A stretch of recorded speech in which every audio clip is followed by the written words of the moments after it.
So the regime was dealt a huge blow yesterday with their mask mandate being struck down, the airplane one by a judge, federal judge.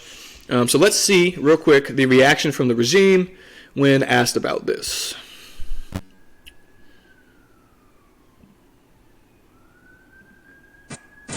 You said about this mask ruling out of a federal court in Florida that it's a disappointing decision, and you say you continue to recommend that people wear masks. Why is it cough? I mean, that we can sit here in the White House briefing room with no masks, but people can't sit in an airplane cabin with no masks? Well, Peter, I'm not a doctor. All right. So, you're not a doctor that I'm aware of. If you're a doctor, I wasn't aware of that until today. Okay, not a doctor. All right, so this is one of the main rhetorical pivots that the regime and its supporters have been making throughout this entire bullshit pandemic situation. The idea that you need to be a doctor to talk about masks on a fucking airplane is completely retarded, okay? And I've seen this multiple times. I actually attended a Zoom call with Mike Thompson, who's a Senate or congressional representative for this district in like the North Bay. And someone on the call said that they were a doctor and asked Mike Thompson about why kids in schools were wearing masks. And Mike Thompson's answer to this doctor about kids in schools wearing masks was to say that he himself wasn't a doctor, so he couldn't talk about it. And, you know, doctors are specialized. I mean, the doctor who is treating a patient who comes to the emergency room because they have complications from a COVID infection has a different skill set than the doctor who's going to be measuring airflow in an airplane or in this press briefing room. So, again, if someone immediately pivots to a lack of expertise, this is basically someone playing dumb, right? She's saying, I don't have an opinion on this because I'm not a doctor. And yet it's her job to be knowledgeable and informed. This shit is pathetic. Don't let people play stupid and deny you your rights based on that. Doctor, just making sure. I don't know. Super funny. I mean, oh my God, like 2 years into this, people are still laughing at "Are you a doctor?" jokes. Like, Jesus fucking Christ. And nor do you play one on TV. Nor does he play one on TV. We'll see. But these determinations, remember the masking guidance is green, yellow, and red. Oh, it's green, yellow, and red. We've got a nice colored system. It's like stoplights and. We are currently in a green zone in Washington, D.C., so they're not recommending it. Some people can still wear a mask if they want to. Many people do, or wear them in meetings, or wear them at certain times. We call them pussies. Where you're going to be around or sitting close to people, or maybe you have an immunocompromised parent or friend, and so people make that decision. And this is based on health considerations and data that the CDC looks at about. Oh, the CDC. The CDC, that organization that everyone trusts now. Yo, the real OGs were calling the CDC defunct a long fucking time ago. No one fucking looks to the CDC as an integral source of information anymore. The CDC is completely controlled by the regime, and it's basically designed just so figureheads like Jen Psaki can default back to them as an authority for their bullshit ideas. Transmissibility, as we've seen an increase in cases on airplanes. An increase in cases on airplanes? I mean, is that even true? Like, what is this bitch talking about? Anyway, so Jen Psaki's not a doctor. Great commentary from her, super worthwhile. Glad she's being paid. All right, here's some. So I couldn't find any comments directly from Biden about the mask mandate, but here, the White House, this is from Jennifer Jacobs. She is senior White House reporter for Bloomberg, so she's in the know. The White House has asked travelers on Biden's trip to New Hampshire today, we leave shortly, to wear masks in the motorcade vehicles and on Air Force One. The public transportation mask order is no longer in effect after court ruling yesterday, but the CDC is still recommending masks. So, yeah, fuck Joe Biden. Fuck any of these reporters who agree to wear a mask in the motorcade or on the plane. Don't wear a mask. You don't need to wear a mask just to be near Joe Biden. Ask Kamala Harris from last week or 2 weeks ago when, they were all like close contacts with somebody who got COVID, and then they're all fucking hanging all over each other. They're going to make, reporters who aren't part of the regime. I mean, they are, but they're not like people who hold the levers of power. They're going to make them wear masks to be around this fucking old asshole. All right, and so more reactions from the regime. Andy Slavitt here has been one of the main fucking COVID bullshitters. Damn, I thought this was a video. Anyways, he's been one of the main COVID bullshitters, advocating for lockdowns and restrictions on travel for individuals and denying their individual rights. And here's his reaction. This is kind of a victory for mob rule. So the idea that you don't want to wear a mask on a plane makes you part of a mob. You're basically violent at that point. We'd all love for this pandemic to be over. Obviously he didn't hashtag the pandemic in real time while he was talking. Don't interpret this to mean it's over.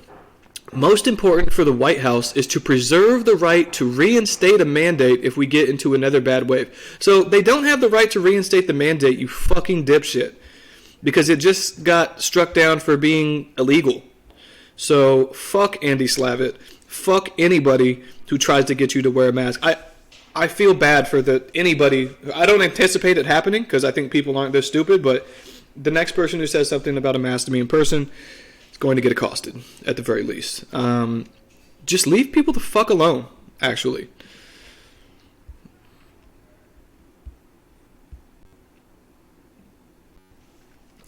Here's the doctor. This guy's an ER physician, right? So this is a dude who, if you brought up anything related to COVID, and I did this with emergency physicians, one dude I went to college with and one chick I went to middle school with, I did this with him. If you bring up anything, at the time, this was like last August, we were discussing the merits of the mask mandate. These people will say, I treat COVID patients every day and you don't know what you're talking about. And it's like, yeah, you work at a fucking emergency room. So obviously you see the people with the worst outcomes in your entire fucking region on a daily basis.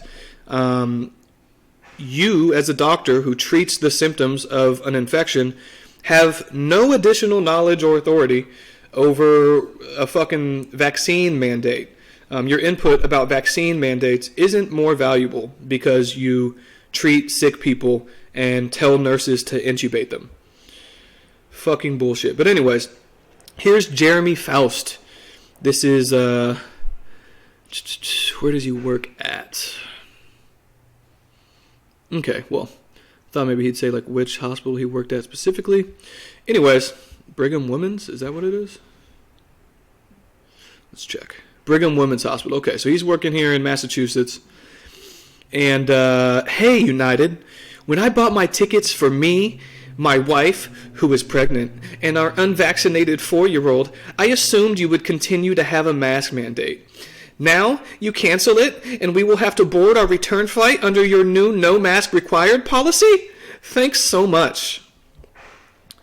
More on this soon. I'll write about sensible mask mandates and how there's both a data and morality argument here.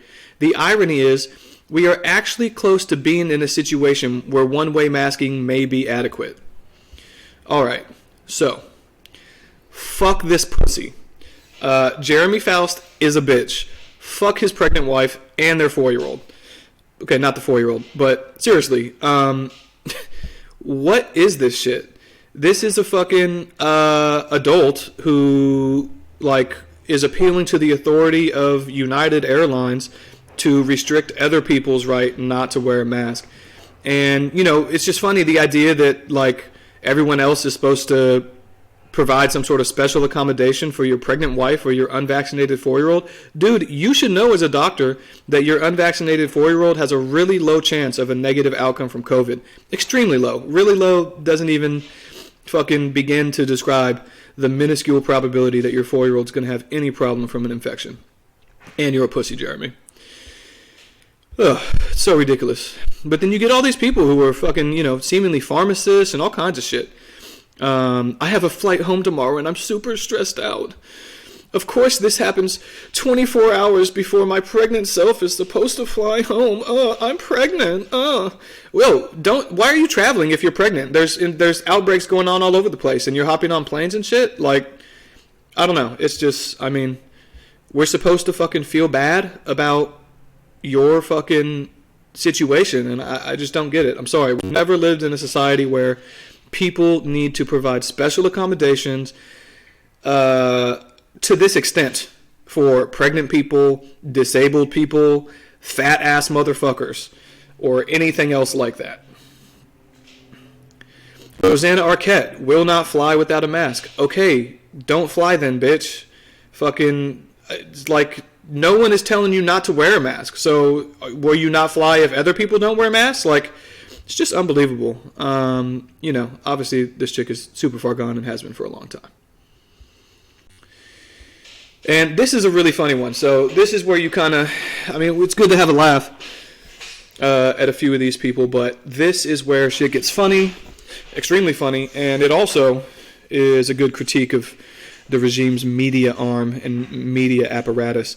So we've got this dude who posted this tweet. It reads, I boarded a plane today with my son, and mid-flight, the pilot announces that the mask mandate is over. Flight attendants pulled off their masks and sneezed directly into their hands while screaming, "This is MAGA airspace."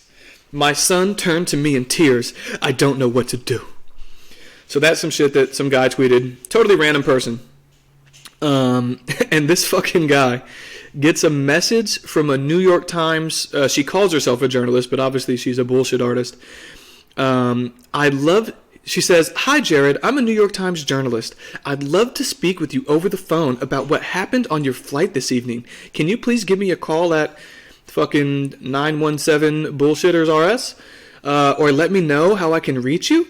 Hope this isn't coming too late in your day. Thank you. Look forward to hearing from you." And so this guy, he could have actually gone even farther with it and like done the interview and had them publish it and then come out and say it was fake. But he responded, "Hello, Victoria. I would love to discuss the incident at your earliest convenience. I was pretty upset about the whole thing. Unfortunately, it's satire that only someone at the New York Times would believe. In my time of contemplation, I was wondering how your team deals with the multitude of false stories that you peddle out daily to use as political propaganda, and if you could give me advice on how to take my satire to the next level. Best wishes." So that's a pretty good one. But you can see that a random person can say some complete horseshit, and a fucking actual New York Times reporter will reach out to him for comment. So the regime will go to great lengths and grasp at the most papery of straws that are soggy and have been sitting in a drink in order to try to make an argument and perpetuate the narrative.